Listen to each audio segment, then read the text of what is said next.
Good evening, America. Welcome to your Wednesday edition of Just the News, No Noise. I'm your host, John Solomon, reporting to you, as always, from Washington, D.C. We kick off tonight with quite a bit of breaking news. Earlier today, House Intelligence Committee Chairman Mike Turner of Ohio urged President Joe Biden to declassify information that he said involves a serious national security threat. While Turner didn't specify the nature of the threat, White House National Security Advisor Jake Sullivan said that he had offered to personally brief the Gang of Eight, that's the top 8 leaders in Congress, tomorrow, and declined to give any additional details. Now, Just the News has confirmed that these allegations or this intelligence has actually been around for 2 years. It involves Russia and China, some new military capabilities that could be activated in case of a warfare or conflict with the United States, but not something that is particularly recently new to the intelligence community. So a lot of questions flying around about that, particularly on the day when FISA reform was going to be the topic in Congress. Now, in other breaking news, the Department of Homeland Security is in disarray following the historic House impeachment of Secretary Alejandro Mayorkas. We're now finding through FOIA requests that the department's principal deputy assistant secretary for communications admitted that the department has lost track of illegal immigrants all the way back to 2022. Luis Miranda responded to an inquiry that a staffer with the Washington Post had reached out to ask about the busing of illegal immigrants from Texas and Arizona to other major cities. In Miranda's off-the-record email, didn't want it to be published, he gave a response saying, hey, the buses used were free transportation and the migrants were utilizing the buses as a convenience. And since those who were utilizing the buses got to another part of the country, we don't know where they were. They were released. The Homeland Security Department doesn't track them. Now, if that sounds familiar, it's because our first guest tonight, Brandon Judd from the Border Patrol Agents Unit, has been telling this for a long time, but now it's in writing. You're looking at it right there. We're going to have more of that in a few minutes with Brandon Judd, who joins us. But first, I want to get to my amazing co-host. She's back in the chair tonight, Amanda Head, and she's going to get us up to speed on other headlines. Amanda, what else you got on your radar? Good evening, John. Yes, I am back and ready to attack, so it's a good news day to be here. All right, so just as you said, while the House has successfully impeached Homeland Security Secretary Alejandro Mayorkas last night, more controversy surrounds the department, and that's because a new document obtained and released by Judicial Watch shows that the secretary himself was the one to deny presidential candidate Robert F. Kennedy Jr.'s request for a Secret Service detail to protect him on the campaign trail.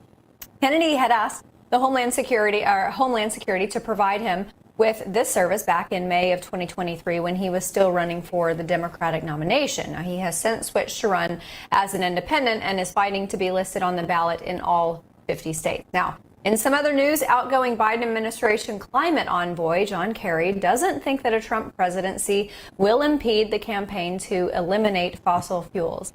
Kerry went on to say that the election could impact progress toward reducing global emission in other ways, but the U.S. build-out of wind and solar was ensured by state laws. So I guess we'll just have to wait and see about all of that. Now, speaking of state laws, Tennessee Republican lawmakers have advanced a bill that would criminalize adults helping minors get an abortion. This law notates that anyone who violates it would face a Class C felony, which could result in 15 years in prison and potentially a $10,000 fine. And while it's great, state lawmakers are taking action, we can't get our hopes up, and that's because Idaho had a similar law that ended up being blocked by a federal judge after a pro-choice group challenged it. So we're going to have to wait and see the outcome on this one as well, John. Yeah, if that gets through, it's certainly going to be headed to the courts. There's no doubt about it. All right, we've got some other great guests today. Seamus Bruner is going to talk to us about impeachment, the big story we had overnight that we brought Stephen Richards on last night to go through all the meetings that Joe Biden had with Hunter Biden's business partners. Remember when he told you he had nothing to do with them? Well, we now know that's not true. But I want to get back to the story that so many Americans talk about day in and day out now, the insecure and chaotic border that Joe Biden has brought to this nation. We now know, in the writing to the Washington Post, Homeland Security said out loud what we've known privately for a long time. The people that are being tracked to the inside of our interior country, they're not being tracked. We don't know who they are. We don't know where they are. We don't know where they go. That is not a good security posture. And our first guest tonight, the president of the National Border Patrol Council, Brandon Judd, he's been warning about this for a long time. Brandon, I know this document doesn't surprise you, but I guess it's rewarding to know it's committed to writing now. Yeah, we've known this. John, you and I have talked about this. Amanda, we've talked about this. We know that these people, that once they're let go, they're never going to leave the country. And the reason they're never going to leave the country is because we're not going to go after them when they fail to appear at, whether that's a court appearance, whether that's appointment with CIS, or ICRO, they're just not going to show up. And once they don't show up, then they're free to go wherever they want, because Secretary Mayorkas early on in this administration said that the act of being in the country illegally alone is not enough for an enforcement action. So what I have advised members of Congress on this impeachment, and we're going into a trial now, what they need to do is they need to focus on that aspect. They shouldn't be talking about the releases. The Supreme Court has already ruled that there is prosecutorial discretion, that they can release people into the United States. But what they have not talked about, and where he is breaking the law, is when he allows these people to evade apprehension after they violate their order to appear, or when they're ordered deported in absentia. Once that happens, he has an obligation under the law to find these individuals and ensure that they leave the country. And he's not doing that, which shows that he is clearly in violation of the law. And based upon that, he should be removed from office. Wow, important. Yeah. Well, and Brandon, if our border survives beyond this administration, let's say that Donald Trump does win, and let's say that he is able to impose and put together some type of deportation unit. These people don't have their real names. They ditch their IDs at the border, as we have seen so many of those passports and licenses and other forms of ID completely discarded. So even if there was some type of mechanism to remove these people, we'll never even find them because they don't have their real name. Well, and it's not just that, it's the sheer numbers. When you look at ICRO, we're talking about, I believe it's 4,000 ICE officers nationwide. That's not enough to go after 8 million people that have been able to make it into this country since Biden has been in office. 6 million have been released, 2 million have been able to evade apprehension. So you're talking about a couple thousand people. You cannot remove that many people with those resources. So it's not just that we don't know who they are. It's not just that we don't know where they're at. It's that we don't have the resources to go after them. And that's why this is such an unmitigated disaster. When you look at this, when you look at, they estimated that there were 10 million people in the country illegally before Biden even came into office, and now he's added another 8 million people since that time. You know, you're talking 18 million people. There's just no way these people are ever leaving the country. And that's why it's so important that we stop the sieve today. We've got to stop it so we're not letting even more people in there, to give us at least a fighting chance of doing what we need to do when Biden is no longer in office. Yeah. There's some good words of wisdom. I hope some lawmakers are listening and watching tonight. So I want to turn to something that continues to pile up, this extraordinary inflow of Chinese military-age young men coming into the country. Hundreds just in the last few days, 24,000, I think, in the last year, maybe 25,000. What is the best intel? Why are these guys coming into the country, and why are so many Chinese nationals seeming to be associated with these illegal marijuana mills that are cropping up around the country? So the intelligence community is still looking at that. Why is it? Why are we seeing this influx? At best, they're just coming here for a better life, for a better job. At worst, they're coming here to be part of the Chinese government. And that's what scares me an awful lot. Now, what I don't want to do is I don't want to cause mass hysteria to where United States citizens are violent towards Chinese people from China. However, we have to look, and we have to allow the intelligence community to do their job. We've got to let law enforcement do their job to look into these individuals. Why are they here? What is their purpose here? Again, at best, they're here for a better. At worst, they're here to be part of the Chinese government to infiltrate our own country. But in the middle of that, like what you just said, they're also here for criminal enterprise. We know that the Chinese have huge gangs here in the United States, and they control certain parts of our country. They control the drug flow. They control the prostitution. They control everything that's illegal in certain portions of the country, and we have to look into that. It's very important that we understand, why are we having so many people from China, especially military-aged men from China? What is the purpose? What is going on behind this? And I hope that the I'm hoping the intelligence community can get an answer to that quickly so that we can do something about it. So important. Yeah, Brandon, I wanted to ask you, because you mentioned the cartels. I remember the numbers pertaining to cartel revenue under President Trump, and it waffled around 500 million, which is absolutely awful. But it absolutely exploded. I think it was 26 times to 13 billion under Joe Biden. I imagine that number has exploded exponentially, even since, because that statistic, I think, is from early last year. So now the cartels are making even more money, are they not? Yeah, they are. Every single year, we're breaking records with illegal immigration. We're breaking records with the amount of drugs that are coming in. And Amanda, it gets worse than that. These aren't just cartels that operate in Mexico anymore. These are transnational criminal organizations. We know that China has a hand in these organizations now. And once they gain a foothold, they never let go. They're going to control everything that is coming into our country illegally. They're going to control the methamphetamines. They're going to control the fentanyl. They're going to control the aliens from special interest countries. They're going to control the criminal aliens. They are going to control every single aspect of this, which is going to make this problem even more dangerous than when it was just Mexican cartels that controlled everything. That's just one more reason that we have to get control of this situation right now rather than later. Yeah, you're so right. Brandon, earlier this week, I got a chance to see a series of documents about an Afghan national that was on the terrorist watch list. He got stopped by the good men and women of the Border Patrol, thankfully. When he was interviewed, he detailed how he used the Colombian drug cartels to get in the country. I think it cost him $3,000 to get shipped in. I don't know if you know about that specific episode, but can you tell us the nexus between people that may have bad intentions and the cartels sort of being their concierge service into the country? Well, that's how they make it here. You know, I get asked all the time, well, how do people from China make it to the United States? Are they traveling legally? Well, it's all facilitated by the cartels. They pay a small upfront fee. When they make it to the United States, they pay off the entire fee. They're going into indentured servitude in order to get here. But the cartels are organizing all of this travel. They are facilitating all of the travel, and then they're coaching them on exactly what they need to say once they make it to our borders. And it's not just, this particular incident that you spoke about. We're seeing this on a regular basis. And unfortunately, because we can't properly vet these individuals, if they give us false names, if they give us false date of birth, false countries of citizenship, the burden of proof falls on us to show that information is incorrect. And if they don't have proper documents, it becomes extremely difficult for us to be able to do that because we don't have access to criminal databases around the world. All we have access to is what we know here in the United States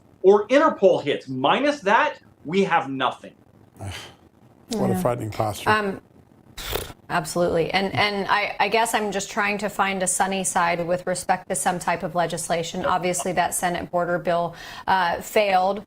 House said no, absolutely dead on arrival. There's still H.R. 2 out there. This was a piece of legislation that was authored and built by this majority. A good piece of legislation within the first few months of them taking the majority. Senate claim, it's just sitting over in the Senate. What do you think is the future for H.R. 2? And is it a viable piece of legislation that can get put into place anytime soon enough to try to fix this problem? So, Amanda, H.R. 2 is the perfect bill. Unfortunately, it's a partisan bill. And we know that partisan bills are not going to get passed. You have to have bipartisan support. Otherwise, it's going to be DOA on whatever chamber it comes to. So it would be akin to the Senate passing an open borders bill that would be on party line, then send it over to the House, and the House would just kill it. And that's what we saw with this bill. Even though this would protect United States citizens, we know the far left liberals do not want a closed border. We know that they want it open. We know that serves their purpose, that serves their ultimate goal. So they're going to kill anything that isn't bipartisan. That's why I was disappointed that the Senate bill got shot down, because it was bipartisan. It had a chance to make it. And although it wasn't perfect, it absolutely gave us certain tools that would have allowed us to do much better on the border than what we're currently doing.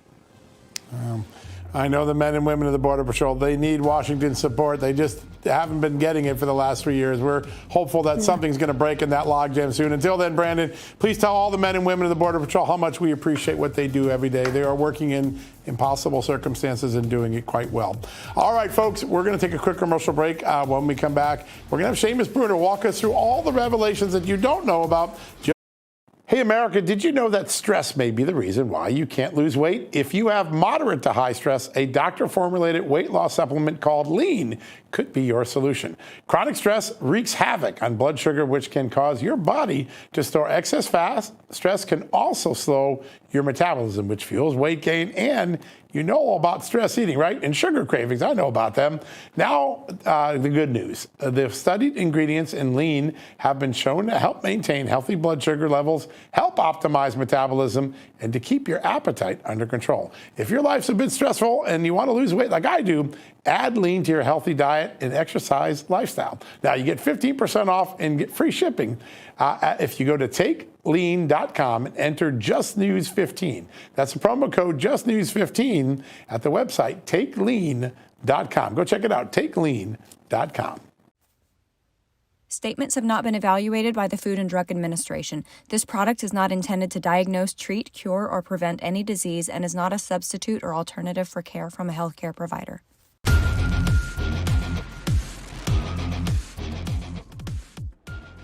Welcome back, everybody. Last night, after I got home from being on assignment, I flipped on our network and saw the rerun, so I figured I would tune in. And John's conversation with his investigative journalist, Stephen Richards, was extremely informational, no surprise. And if you missed it, they essentially talked about and summarized how the House impeachment inquiry has meticulously established that Joe Biden met in person with many of his son's large foreign clients, including Russian, Chinese, and Ukrainian business executives, despite telling the press along the campaign trail that he had no knowledge of his son's business dealing. The exact opposite has been told to the House impeachment investigators in closed-door testimony from former associates of Hunter Biden's. And as Tony Bobulinski wrapped up his transcribed interview just yesterday, all eyes remain on that same committee room as James Biden and Hunter Biden are both expected to go before the House investigators to deliver their testimony. And our next guest has been seeking accountability and uncovering the scandals of the Biden family for years. He's the director of research at the Government Accountability Institute, the author of Fallout with my co-host and Controligarchs, and he is our good friend Seamus Brenner, who joins us now. Seamus, great to have you back on the show. Good to see you. Hey, Amanda. Hey, John. It's great to be with you. Yeah, the wheels of justice turn slowly, but they do turn. Yeah, and I'm going to ask you about that pacing in a few minutes. But, you know, yesterday, obviously with a job like what all of us do, we are never totally unplugged. So yesterday, as I was doing what I was doing, I was getting news alerts that Tony Bobulinski confirmed to the committee that indeed Biden was the brand, Joe Biden, that was the brand, that was the value that Hunter Biden was selling, access to Joe Biden. And I saw these news alerts and I certainly was not surprised. It's something that we've talked about for literally years on this show, but I just want to get your top line view of some of the things that came out of Tony Bobulinski's testimony. Yeah, sure. I mean, it's become very clear. We've known this for a long time, but Tony has added color and shade to the fact that Hunter Biden had nothing to sell other than Joe. The only thing, the only deliverable, the only product that Hunter had to sell was his father. And that's been proven in a number of ways, especially thanks to Tony, with 10% held by Hunter for the big guy. We know that Joe Biden is the big guy. Tony's not the only business associate who's confirmed that. Both Devon Archer and the other business partner, Rob Walker, have both confirmed that Joe Biden was in meetings with the foreign Chinese business partners, the CEFC energy guys. And so the Biden camp's repeated denials in this memo obtained by Punchbowl News, which the Democrats are saying, you know, there's nothing new here. That's not true. This completely debunks everything that Team Biden has been saying all along as far as Joe wasn't involved. Joe doesn't have any, you know, affiliations with Hunter's business. That's not true. We know Joe is actually at the center of it all. Yeah, good point. And, you know, I've been thinking about our colleagues in the legacy meeting. I do call it legacy because I think they're leaving a bad legacy right now. In the 90s, when Bill Clinton and Hillary Clinton brought $100,000 donors to the White House and used access to the president and the first lady to get Democratic donations. There was an incredible outrage in all of the media, the New York Times, the Washington Post. They took it seriously because they understood what it was. It was influence peddling. It was selling access. And there were these televised national hearings, and there was a great shame brought upon the Clinton White House. Joe Biden is doing the same thing, except the dollar figure is way larger. These are millions of dollars that are flowing. And the Washington Post, the New York Times, they yawn, if not impugn, that we should be concerned about this. Why does the media not apply the same standard it applied to Bill Clinton to Joe Biden in this case? Yeah, it's so true, John. I mean, like the Biden figure, I never thought after the Clinton cash investigation with Peter Schweitzer, I never thought that we would like top that with something more scandalous than $500,000 from a Kremlin-backed bank into Bill Clinton's pockets for allegedly speaking fees. I never thought we'd top that. And even before that, like you said, with the Lincoln bedroom and the brokering access to the White House that the Clintons did, nobody thought that that would get topped. And you're right, the legacy, bad legacy media covered that fairly. And so to answer your question, I mean, we actually saw it flip. So the Clinton cash investigations, we had New York Times front page stories. That's we right. had Washington Post had front page stories, 60 Minutes, and like all of the legacy media used to cover these stories. It's really, I mean, it's the Donald Trump era. They realized that, oh man, if we need to go all in on Donald Trump. We need to spend all of our time, all of our resources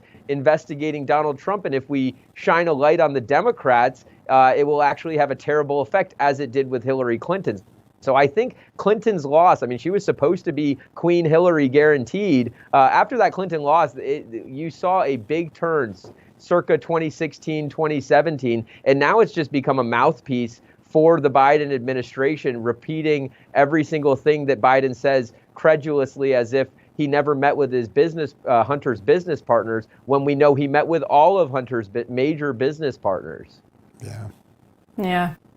And I remember the price tags associated with Bill Clinton's speeches, $160,000, $240,000, $400,000 for a speech when Hillary was Secretary of State. And I don't know anyone out there who has $400,000 worth of wisdom to offer from a 30-minute speech. But anyway, I wanted to ask you about and now with Hunter, it's $1 million a year here from Burisma, and then it's the $1.5 billion private equity deal backed by the Bank of China. So I didn't finish that point, but the Bidens are actually worse than the Clintons, which is kind of amazing, and they deserve some sort of terrible award for that. Apparently, it's lesser the wisdom, the more the price. I guess that's the only way to look at it.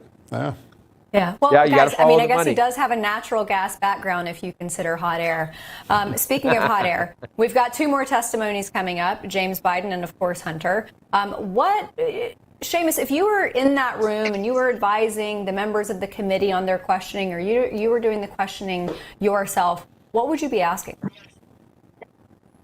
Yeah, well, I'd be asking about Patrick Ho and CEFC. When Patrick Ho was arrested in 2017 and charged and convicted in 2018, we know that his first call from prison after arrest was to James Biden. Why? He was looking for Hunter. And so Hunter had signed a representation legal agreement to represent Patrick Ho, $1 million there. And this is the guy that Hunter Biden calls the effing spy chief of China. Patrick Ho and, of course, his colleague Yi Jianming at CEFC, they have deep and long-standing, abiding ties to the Chinese Communist Party's military and intelligence apparatus. And so why did Patrick Ho call you, James Biden? And do you, James Biden, believe that Patrick Ho was the effing spy chief of China, as Hunter says? What were Patrick Ho's connections to the military and intelligence apparatus of the Chinese Communist Party? I'd be asking all about the CCP, CEFC, 10% to the big guy. Was Joe Biden involved in this CEFC deal, as Tony Bobulinski has testified? Because to me, I mean, the Ukraine and the Burisma is the case closed, open, shut bribery case. because Joe Biden took official action in exchange for things of value, which were the payments through Hunter. But the thing that's a bigger threat to U.S. national security is the Chinese Communist Party's influence and leverage and compromise over the Biden family. It's just extraordinary. Seamus, got a minute left. Hunter Biden wanted to pick a fight over this gun charge in Delaware. The prosecutors say, oh, you want to pretend you weren't on drugs when you had the gun? Take a look at your own photos. That filing yesterday was a real slap at the president's son and really made a fool. It made him look like a fool because he clearly was using drugs. And your thoughts on what the prosecutors are up to? Yeah, I mean, it's not looking good for the Bidens, Hunter Biden, Joe Biden, obviously, with the Robert Hur report. And I mean, that doesn't speak well, and to put it mildly, to Joe Biden's mental state. And so the mainstream media has been protecting the Bidens. They've been protecting Joe. They've been protecting Hunter for the tax charges, for the gun charge. They've been trying to sweep it under the rug. But once the tide shifts, and we are in the middle of this tide shift, where the mainstream media is actually starting to report some of these details fairly, it's going to be lights out for the Bidens. I mean, like, finally, Hunter Biden will face politically, justice. at least. Yeah, I certainly hope so. Seamus, you have been absolutely tireless in getting to the bottom of so many of the aspects of this story, and we could not do it without you having you here for your wisdom. Thank you so much. All right, everybody, we've got to take a quick break. We'll be right back after these. Welcome back, America. Over the weekend, I had a story that we're proud of. A new watchdog report said the IRS is failing to protect Americans' taxpayer data. Even after the huge criminal leak of Donald Trump's taxes, there are still contractors that have access to the sensitive databases of our taxes that had negative background reviews or who had left the IRS and still had their access. Those are tremendous failures. And it felt for me a little bit like deja vu all over again, because back when I was an AP reporter in the early 2000s, I did work on the same issues. And when I was a Washington Post reporter in 2007, my team worked on similar things. And 22 and 17 years later, the same problems exist at the IRS. If nothing else, the IRS is consistent. We've got a perfect guest joining us now to help us referee what's so wrong with this. Michael Faulkender, is a former Assistant Secretary of Treasury for President Trump and Professor of Finance at the University of Maryland. He joins us right now. Michael, great to have you back on. Great to be with you, John. You know, every company has cyber policies, and it's a really simple thing. If someone leaves, you close their accounts down, and if they have a bad background check, you cut them off from sensitive stuff. IRS doesn't seem to get this, does it? Well, and this is the part I don't understand, because, you know, when I left the administration on January 20th of 2021, I had to hand all over my materials. I had zero access to any of my previous emails. You know, I have to FOIA myself if I want to know what email I sent. And yet we're sitting here allowing contractors, not people with top secret security clearances who have been confirmed by the Senate, but contractors to still have access to information that they have no business having access to. You know, there's two types of information that the American people are most concerned about when it comes to their own personal lives. It's their healthcare information and their financial information. Yeah. And as part of our tax system, we provide a significant amount of information to the IRS. And it really is incumbent upon the IRS to make sure that that information is protected. Secretary Mnuchin was adamant about making sure that we upgrade the facilities, the IT infrastructure at the IRS, and the fact that simple things like removing access of contractors to this type of information just is inexcusable and a complete failure on the part of the Treasury Secretary and the IRS. Yeah, that's right. Well, and Michael, I think about the next piece of this puzzle, because if an American taxpayer's data was released, it fell into nefarious hands, their identity was stolen, someone, you know, took out a loan against the equity in their home, can they sue the IRS? Well, the problem that we've got is that the Justice Department will probably claim that there's some kind of immunity associated with this activity and you wouldn't be able to go after them. The bigger problem that we've got here in the case of the leaked tax returns is that it was done for political purposes, right? It was that there was a political agenda at play, and I really think that the Justice Department went rather lenient on everybody involved in this because there was an underlying political purpose of exposing the taxpayer information of certain Americans in complete violation of the confidentiality agreement. But it's being done to pursue a political agenda. And it's this weaponization of institutions like the IRS that really are causing the American people to have enormous distrust. It's not good for our nation. It's not good for our democracy to create this kind of distrust with institutions that really need to have the full confidence of the American people. And that's why it's so discouraging to see that not only is the IRS not addressing these issues that go back, as John says, decades, but the Justice Department is not going after this particular person anywhere near as strongly as I think that they should have. Yeah, that's a very important point. And there's not much deterrence based on the way that one case with Mr. Littlejohn ended up finishing up. So I want to turn to something else. President Biden skipped his Super Bowl interview, but he put a little cute video out saying, I've got shrinkflation. And I think he was trying to suggest that maybe he had inflation under control. The very next day, inflation went up higher than anyone expected. The markets went down. The only thing shrinking is our investments and our buying power of our wallet. Why is inflation so stubborn under this president? Yeah, so when the president came into office, the very first initiative was the American Rescue Plan. We were already largely on our way to getting the economy back to where it was prior to the pandemic. About 85% of economic output had already returned by then. The unemployment rate was down to 7%. And remember that we were on the verge of unleashing 3 new vaccines at the end of the Trump administration. All of those things were already going to get us back to an economy where we needed it to be. And yet the Biden administration and the Democratic Congress insisted on throwing another $2 trillion into that economy.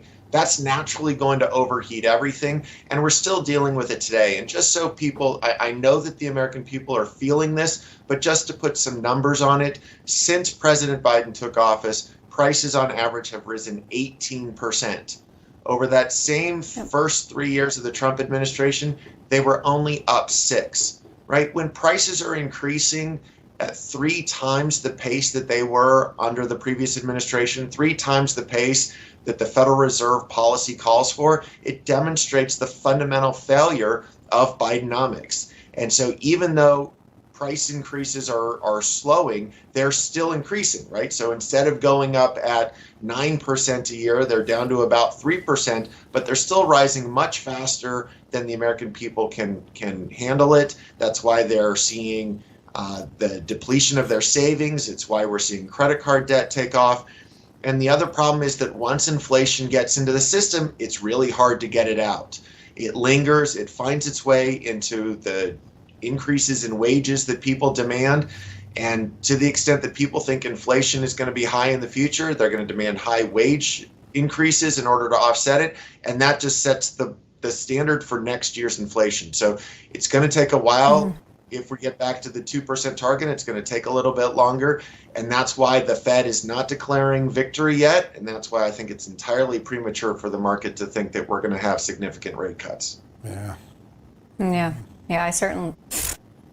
They shouldn't be claiming any sort of victory at this point. I wanted to ask you, though, about the messaging regarding shrinkflation, because in this video, Joe Biden is basically blaming businesses for putting out smaller packages that cost the same price. And I think of this old adage, an ugly person blames the mirror, because shrinkflation is ultimately a result of inflation. It's the other side of the same coin. But is there a certain sector of society who maybe doesn't necessarily follow financial news or economic news who buys that? Yeah, so when you think about the choice that businesses and manufacturers have when they've got the cost of their inputs going up, there's one of two things they can do. They can keep the product the same quantity that it currently is and raise the price, or they can keep the price the same and reduce the amount that goes into that amount of the bag of chips in this case that we might be talking about. And it may very well be the case that it's better for consumers to reduce the quantity that comes in a particular package. That may be a better outcome for consumers if they wanted smaller quantities and to keep the price the same so that it doesn't have the impact on their budget. But the source of that is the fact that the input costs went up due to the inflation that we've had throughout this administration. That inflation is not the result of corporate profits. I debated Bernie Sanders about this about 2 years ago. I testified in front of his committee when he was chairman of the Senate Budget Committee, and I asked him the question, The inflation took off in 2021. Are you really saying that firms only decided to start making money in 2021? I've been a finance professor for more than 20 years. And as far as I know, and all of my research tells me that they've had a profit objective the entire time they have existed. That's for and sure. So since nothing changed in the profit-seeking activity of firms, and yet inflation tripled, it's hard to make a causal claim that it's due to profit Michael, we're going to maximization. hit a commercial Instead, break here, maybe but I remember that argument. That was a very poignant moment in Congress. It was a wake-up moment for a lot of people in Congress. Thanks for joining us today, folks. We're going to take a quick commercial break. When we come back, Dr. Holly Lucille here to talk about how to make your liver healthier.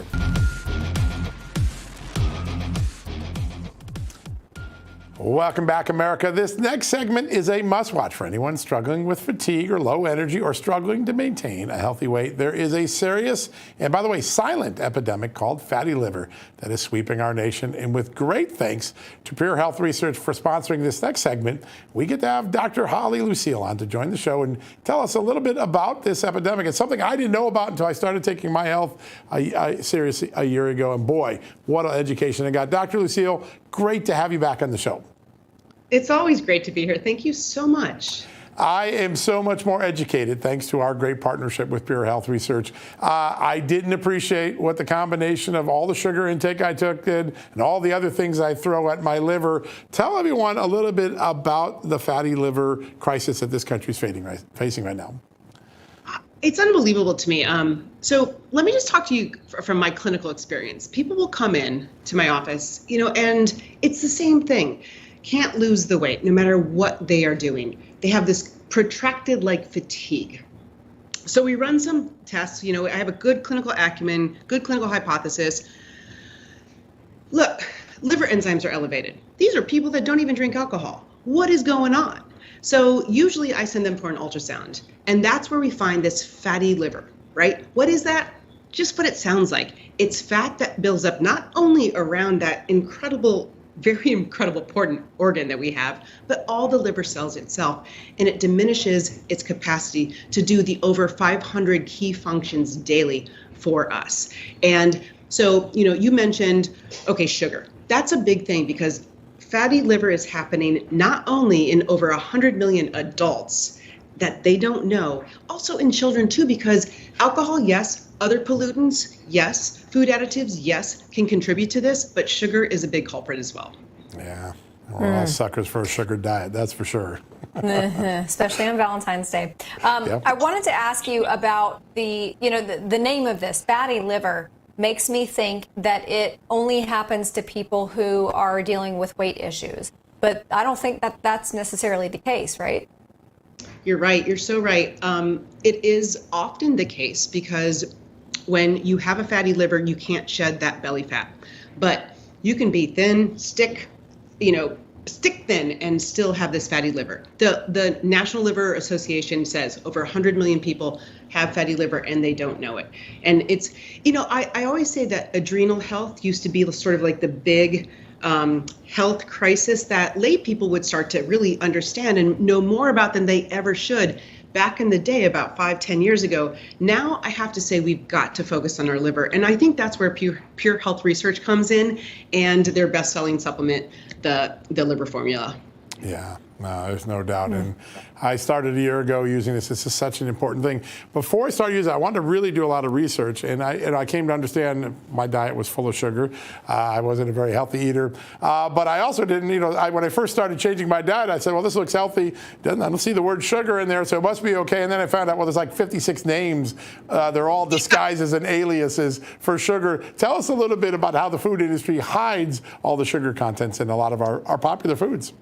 Yeah, I mean, we all know sugar, but there's sucrose and fructose and high fructose corn syrup. There's over 52 different names that sugar can be hidden, and it's really addictive. I mean, people have said, scientific people, researchers have said, sugar is sometimes to people more addictive than like a drug like heroin. Wow. And so, if you hide it, because people obviously know that too much sugar is going to be not great for your health. Obviously, we're knowing it's not great for your liver. It's not great for your teeth.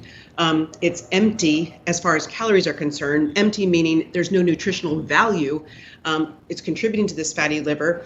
And so if they can hide it, you get addicted to those foods. You can keep buying the foods, eating the foods, and the food industry, I not say farmers, I'm just saying the industry, makes a good buck. And so we have to kind of keep that in mind. But it's so important that if you are, I think, experiencing this fatigue, can't shed the belly weight, you've got to focus on your liver. And the liver health formula from Pure Health Research is a great way to start.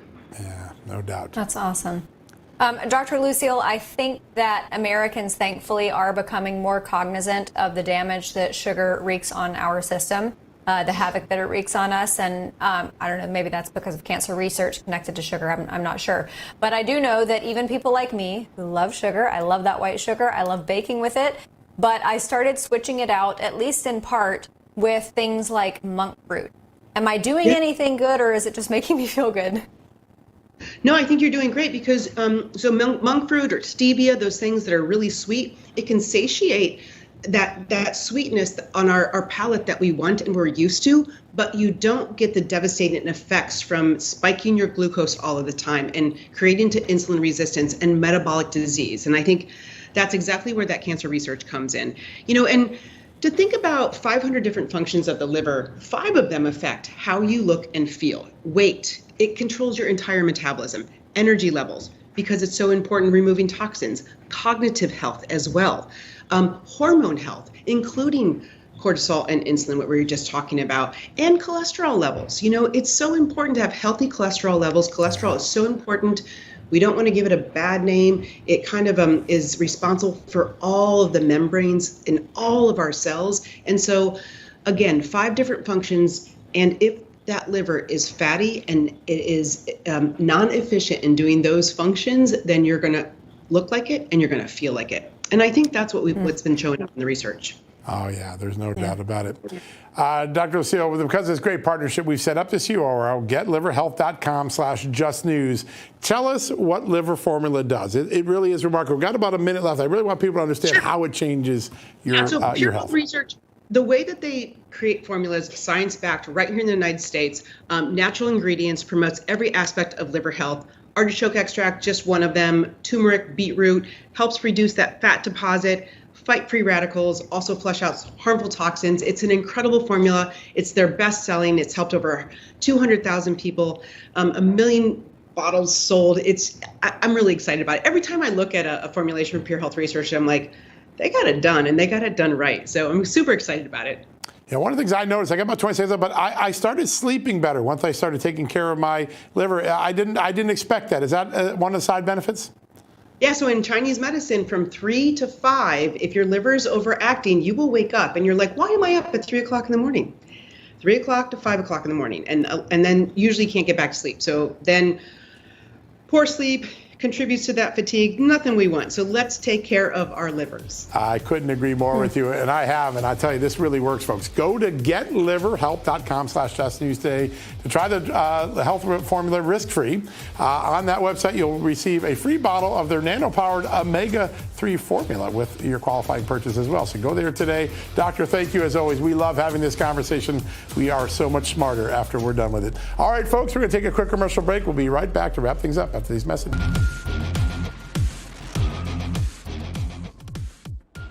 Welcome back, everybody. We've just got a few minutes left before we hand things off to David Zier, who is on the ground at former President Donald Trump's South Carolina rally. John, I want to start with that. President Trump is spending his Valentine's Day with tens of thousands of his admirers, aka his supporters, so that's going to be explosive. But President Trump is leading Nikki Haley in that state, her home state that she governed, 2-1 in a new poll. What do you think about that? Well, it's exactly what we've been saying on the show, right? He's going to crush her there. Where does she go? I mean, her political obituary will say she couldn't even win her home state when she ran for president. I think that is something that Nikki Haley probably didn't weigh enough when she decided to stay in this race for another few weeks. And by the way, her polling in South Carolina is better than it's going to be on Super Tuesday elsewhere. The future is bleak. I'm not sure what she's in it for. She hasn't been able to articulate why she's in it for. And I think tonight we'll see that President Trump is clearly in charge of the Republican Party and beginning to make changes to the Republican Party. I think right after South Carolina, we're going to see the remaking of the Republican National Committee. That could be a big moment. Absolutely. Okay, so now let's get to some top lines from our interviews today. Let's start with the very top of the show, Brandon Judd, of course, coming on to talk about immigration and, frankly, the dire paralysis that we are experiencing as a country at the behest of Congress because nothing is getting done. Yeah, no, I think that's right. I think that when you look at this, if you're a Border Patrol agent, you're just hanging on for dear life every day because you got no support. Republicans didn't say what they were going to do or didn't do what they said they were going to get done, and they're just out there holding on for dear life. I thought the most important moment in that interview was Brandon Judd pleading with the U.S. Intelligence Committee, would you please find out why all these Chinese men are coming into the country, military-age men without families. There was like 200 or 300 in the course of a day earlier this week, and I've heard about this from several CBP sources. The idea that after 24,000 of them entered, we still don't know why they're here, that is a massive intelligence failure. Maybe we should worry less about making sure our military and intelligence people use the right pronouns and a little bit more why our enemies are sending people in their country. But that was a big headline for me with Brandon. Yeah, and you know, the thing about the Chinese nationals coming across our border, the thing that is so incredibly concerning to me is, you know, yes, the sheer numbers of Chinese nationals and all of the other nationals from all of the over 100 countries that are pouring across our border. That number is terrible and disgusting and destructive to our nation. And I worry about the people who are coming here and they are fleeing their own country. Their country doesn't know that they are coming here. The people from China whose government does know that they are coming here, that's right. Those are the ones who I'm the most worried about.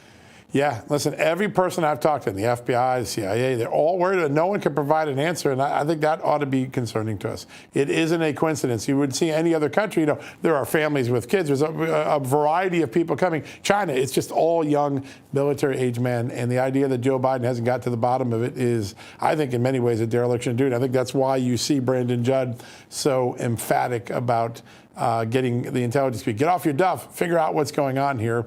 And I think that's it. Speaking of the intelligence community, I want to talk a little bit more about what I know about what the House Intelligence Committee Chairman Mike Turner did today. So there's a lot of jawboning going on. Mike Turner's trying to win this FISA battle. His version of FISA is a little bit different than Andy Biggs and Jim Jordan's. And I think this release today was targeted to put pressure on House Republicans, but it's backfiring. A lot of the House Republicans I talked to, like, I figured out what this guy is doing. One of the most important things I learned, it's not just Russia, it's Russia, China, and some other countries. This intelligence has been known for 2 years. It's been made to look like a crisis today, but it's been out there for 2 years. Yeah, there's some new developments about the intelligence, but it isn't a new piece of intelligence in terms of the concern. Mike Turner making it look like it is, I think is probably a disservice to his party, to the Congress, to the country. Yeah. You know, I mean, that's one of those news stories that flashes out there and people are concerned. But again, it ties back to all of the national security concerns that we are experiencing. Chris Wray saying lights are flashing. Wasn't Chris Wray who said lights are flashing red? Yeah. And, you know, I think it just speaks to the current zeitgeist, whether it's fresh or not. Okay, so I want to ask you, John, about some of the conversation that we had with Seamus. One thing that I wanted to ask him that I can ask you instead is there a timeline really for the House? You know, I know in a perfect world, arriving at a place of truth and transparency, that is the goal. Yeah. But also we are in a situation where every time bits and pieces of this information comes out from testimony, whether it's Rob Walker, Tony Bobulinski, upcoming from Hunter or James Biden, it's death by 1,000 cuts. And I think that was something similar to what we saw for Hillary Clinton. Yeah, I think that's right. Do you think that they are moving at a pace that they really feel fire under their fannies, or they just I know they're being diligent and taking their time because they want to be prudent about everything, dotting I's, crossing T's. But I also wonder if there's a bit of a stretch motive. It may not be a stretch motive. I'm not. Well, listen, first off, I have to acknowledge they've gotten a lot of incredible information, and they have reversed the narrative that Joe Biden falsely imposed on the American people in 2020. That is a tremendous tribute to the work. That said, if you were going to try to get an impeachment done in a window that it would be treated credibly by the people and not be viewed as just an election attack in the fall election season. They're not moving fast enough. And, last night there's a moment in the Comer interview where I asked Comer, are you ready to subpoena Joe Biden's bank accounts? You got someone saying, hey, the grandkids were giving him money. What the heck's that about? And he's like, no, not yet. We're looking at it. We'll try to get to it. The fact that that's not on the schedule tells me this is dragging into late spring and early summer. And then I think the Republicans have a real problem. Do you really want to impeach a president right in the middle of his nominating convention? It looks kind of partisan, right? And I think they may ultimately put all the facts out there, even introduce articles of impeachment and say, you know what? We trust the American people. Based on this evidence, you be the jury, decide at the elections. I think that's what they're on for. Yeah, I think that's probably a smart way to maneuver because we've seen the same thing from the Democrat side that was partisan and they just plowed straight through with it anyway. Yeah. So we'll see if there are stark implications for Republicans and Democrats this time around. All right, hard to believe we are at the end of the hour together. We hope you all have a wonderful night, a very blessed Valentine's Day. Stay tuned because David Zier is going to be right back on the other side of these commercials. He is there at former President Donald Trump's rally held in North Charleston.